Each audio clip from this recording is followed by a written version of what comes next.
The theme for today's video is don't let your vision limit your results.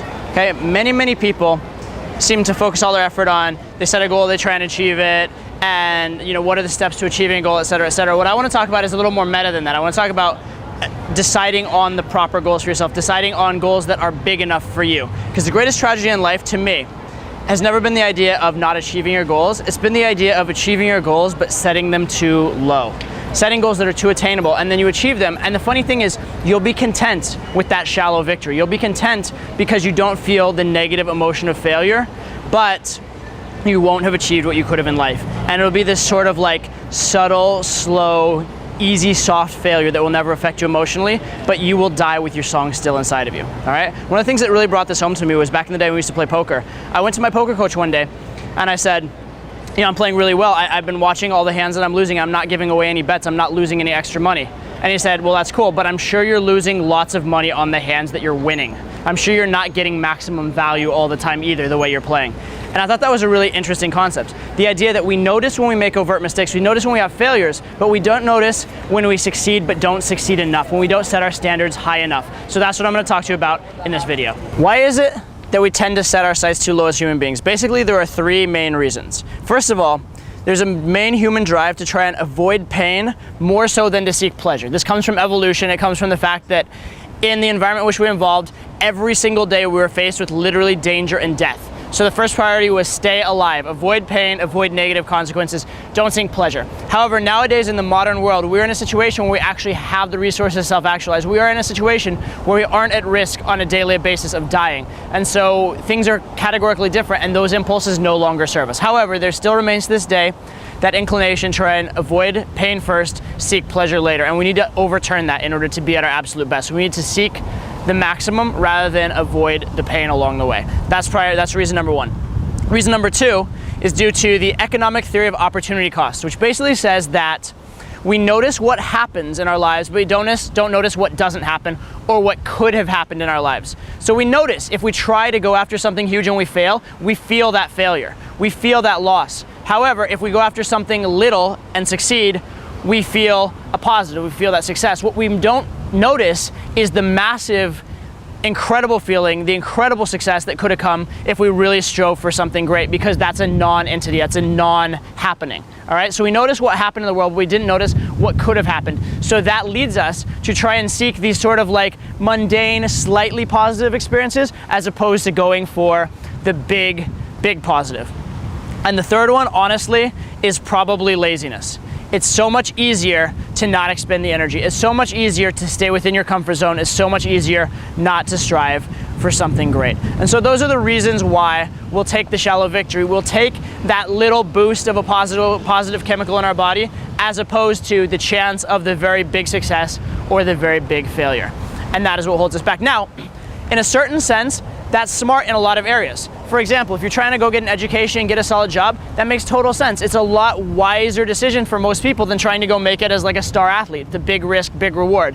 And so we're also rewarded for there, because say you set out to be like a lawyer and you go to all this school and then you don't make it as a top lawyer, you still have a good degree to fall back on. You still have all these positive other things to fall back on, all right, that you can go get some other job. Whereas if you go try and make it as a basketball star and you don't make it, you're kind of fucked in other regards. So that exists in the real world. However, in pickup and in social development and anything where you're striving and pushing yourself and growing as a person, that's actually the opposite of true. It's actually the opposite of true, because it's the challenging experiences that will actually help you grow more. So your experience in life is a false metaphor in that regard. So what you need to do is accept the burden, accept the challenge, push yourself, and don't take that soft, shallow victory.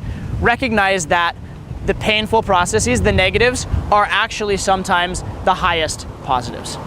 So I'm gonna give you three outstanding examples of this concept from my own personal game, from my own personal life. There are countless examples. I'm sure you can think of your own, but here's three really good ones that illustrate the point for me. Number one, there's this phenomenon we call fucking the warm-up, okay? That is when you go out there to get in state, you start hitting up sets, and you hit with some girl that's like a 7 or 8, very cute girl, you'd be happy to fuck her, but it wouldn't be a great experience. It wouldn't be a story you'd tell, it wouldn't be something amazing, it wouldn't be something that's out of your ordinary, routine, normal life. But you end up in that situation where the cute girl likes you, she's ready to go, you see the hot girl, it's early in the night, and you're just like, well, you know what, this one's down, I'll just go for it, I'll have that experience, instead of really pushing yourself, instead of really driving for something great. And at a certain point in your game, it's what you should do. If you're a beginner, if you haven't, had that much success with women and that sort of thing, then maybe you should do that. But when you get to a certain point, when you're doing that all the time, you need to just, step up, say, is this an act of self-love? Is this an act of excellence for myself? And a lot of times it's not, and you need to step down and do something else. Number 2 example is something that happened to me recently. I had 2 different dates lined up for the same night, and I couldn't decide which one to go with. And I got advice from a few different people. And a lot of the advice was go with the easy one or go with the safe one, that sort of thing. Or what I used to do is I'd try and schedule both, and I'd schedule one at like 5 o'clock and one at 8 o'clock, and then try and like kind of finesse, decide how well it's going and make a decision. I got some advice from which was just take them both out, treat it as a fun, chill thing instead of a formal date, and actually go for the threesome. Or if that doesn't work, just make it a story, take the best you can out of it and see where it goes. And actually I had one of the best date scenarios of my entire life because of it. One of the most fun and also one of the best results. Why? Because I was actually coming from a frame of true, pure abundance rather than from a frame of trying not to lose anything, trying not to fuck it up. And it's so easy when you have 2 good opportunities to think, how do I not fuck any of them up and try and not lose what you have? Fuck that. You don't have anything. You don't have anything, especially with a girl. Until you're having sex with her, you don't have her. And in life, you don't have anything that can be taken away from you, which means for the most part, you don't have shit. What you have is your experiences, your ability, and what you've learned. That's it, so focus on that. Last example, and this one's really interesting. I had an assistant in Australia who had nowhere near as good a game as me, but he was really good at doing quick pulls. Like his average pull from cold approach was 20 minutes or less, okay? Now he missed a lot of sets, he did a lot of stuff wrong, whatever, but his average pull was super fast. I never have pulls that fast. And so it wasn't in my reality to try for that. If I had a situation where I only have 10 minutes, I wouldn't even do the approach. I wouldn't even try. But I saw him do it and I was thinking to myself, what the fuck? I'm better than him. I have a better talent level, I have better ability. Why can he do it and I can't? And so after seeing him do it, I was actually able to step up and do it right then and there. Had my game changed? No, but my idea in my head of what was possible had changed, and that made all the difference. And so during that trip and since then, I've been able to get those faster pulls, those crazier pulls. And so that made all the difference. And it wasn't a shift in my ability, it wasn't a shift in what I actually could do, but it was myself giving myself permission and not letting the fact that I couldn't imagine it going down because it hadn't before get in my way. Instead, just take the step, put yourself in that situation, and trust that you'll figure it out, okay? So again, don't allow your visions, don't allow your ideas of what's possible hold you back from trying things beyond. Don't allow yourself to be stifled or hindered by your past, by your expectations, by your preconceptions. So to summarize, I'm gonna try and keep this from being like a cheesy military announcement saying like aim high, be all you can be, something like that. But look, make your goals at least big enough that when you achieve them, you'll be truly proud. Don't make it a shallow victory. Don't make it the kind of thing where you're like, okay, well, I did that, but maybe I should have worked instead. Maybe I should have done something else instead. Make sure that what you go after is truly great. Remember that in this area, you don't get to keep it. It's not like education. It's not like you get to stock up resources, that sort of stuff. When you're improving yourself, all you have is what you've done for yourself. It's not like you had like success with a 7, you get to bottle it, bring it back out and be like, look, I've succeeded with a 7, therefore I can buy another 7. It doesn't work that way. You don't get to accumulate, all right? All you have is what's inside of you. And what's inside of you grows the most from pushing yourself and challenging yourself, all right?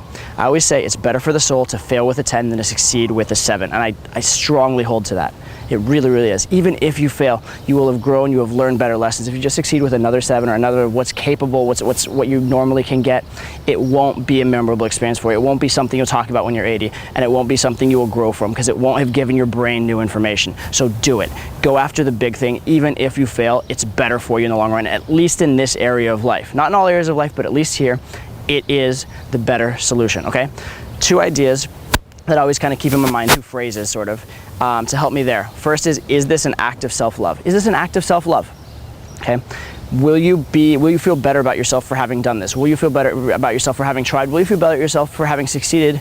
Will you feel better about yourself even for having failed? Most of the time, if you're doing truly great congruent things, even if you fail at them, you'll feel better about yourself for trying.